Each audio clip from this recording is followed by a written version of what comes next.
नमस्कार। Ashwini Rana, founder voice of banking. Budget के series में आज एक और वर्ग के लिए बात करते हैं और वो वर्ग है सीनियर सिटीजन, वरिष्ठ नागरिक और सेवानिवृत्त कर्मचारी, रिटायर्ड एम्प्लॉयज। अब ये दोनों ही वर्ग बहुत लंबे समय से कुछ ना कुछ सरकार से मांगते रहते हैं, लेकिन सरकार मुझे लगता है कि इस वर्ग की अवहेलना करती है। जबकि होना ये चाहिए कि इस वर्ग ने अपना पूरा जीवन जो था वो देश के हित में, जिस संगठन में काम किया उसके हित में, समाज के हित में लगा दिया है। और जब उनको देश से, संगठन से, समाज से कुछ अपेक्षा है तो उनको वो अपेक्षा के अनुरूप सरकार को कुछ ना कुछ देना चाहिए।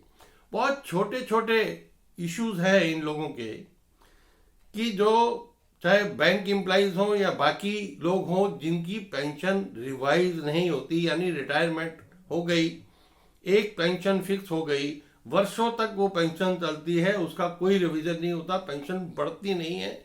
लेकिन समय के साथ साथ खर्चे बढ़ते हैं, महंगाई बढ़ती है, लेकिन उसका असर जो है उनकी पेंशन पर नहीं पड़ता। तो उनकी पेंशन का रिवीजन जो है वो होना चाहिए। दूसरा इशू है कि इस एज में, सीनियर सिटीजन की एक एज के अंदर सबसे जरूरी रहता है वो है स्वास्थ्य। और स्वास्थ्य के लिए चाहिए आपको मेडिकल सुविधाएं, इंश्योरेंस। लेकिन बहुत सारा ऐसा सीनियर सिटीजन और रिटायर्ड का वर्ग है कि जिनको कहीं पर भी कोई पैनल से कोई सरकारी सुविधा या उनके ऑफिस की कोई सुविधा नहीं मिलती। जहां मिलती भी है, जैसे बैंकों में, तो एक बहुत महंगी उनको इंश्योरेंस पॉलिसी लेनी पड़ती है, जिसके कारण कि उनका पेंशन का जो मैक्सिमम पैसा है वो उस इंश्योरेंस को लेने में और अपने हेल्थ को सुधारने में चला जाता है। तो सरकार को चाहिए कि उनको भी, जो लोग ऐसे सब छूटे हुए हैं किसी भी स्वास्थ्य योजना से, उनको आयुष्मान में शामिल किया जाए।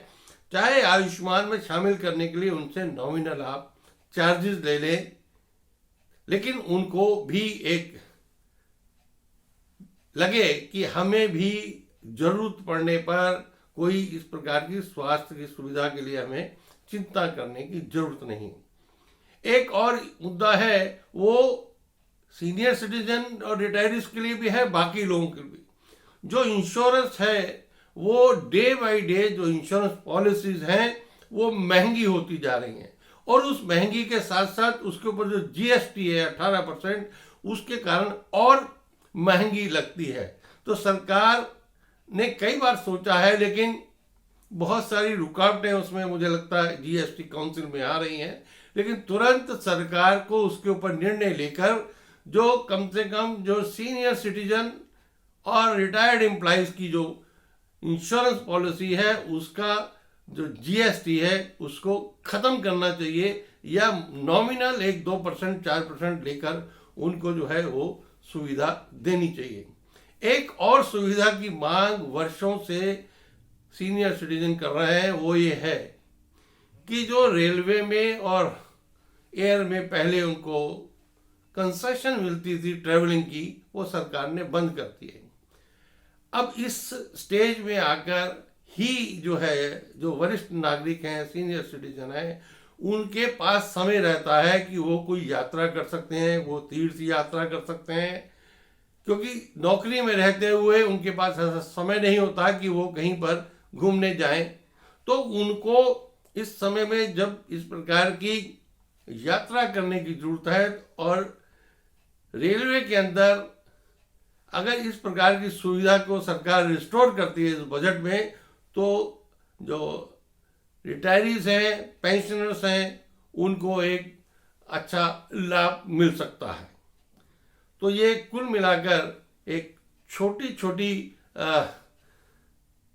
डिमांड्स कहें, उनके इश्यूज कहे हैं, और एक इशू और है कि जो रिटायरीज हैं, पेंशनर हैं, जो बैंकों में अपना डिपॉजिट रखते हैं, तो डिपॉजिट पर इंटरेस्ट तो नहीं ज़्यादा, लेकिन उसके ऊपर, इनकम के ऊपर टैक्स जो कटता है, उससे उनका जो इंटरेस्ट है, इनकम है, वो कम हो जाती है। तो रिटायरीज के लिए उनको या तो इनकम टैक्स फ्री जो डिपॉजिट की सुविधा मिले, या एक नॉमिनल हो, या उसकी जो लिमिट है उसको बढ़ाया जाए, ताकि वो अपने पैसे को जो बैंकों में रखा है उस पर उचित लाभ ले सके और अपना जो रिटायर्ड लाइफ है वो अच्छी तरह से जीवन यापन कर सकें। तो आशा है सरकार बजट में इन मुद्दों को ध्यान देगी और वरिष्ठ नागरिकों को, पेंशनर्स को बजट में कुछ ना कुछ मिलेगा, ऐसी अपेक्षा सरकार से है। धन्यवाद। वीडियो अच्छी लगी हो तो कृपया लाइक करें, शेयर करें, चैनल को भी सब्सक्राइब करें, ताकि और भी जो मुद्दे हैं वो आपके सामने आए। अभी और एक सीरीज जो है बजट पर लोगों की एक्सपेक्टेशन आना बाकी है। नमस्कार।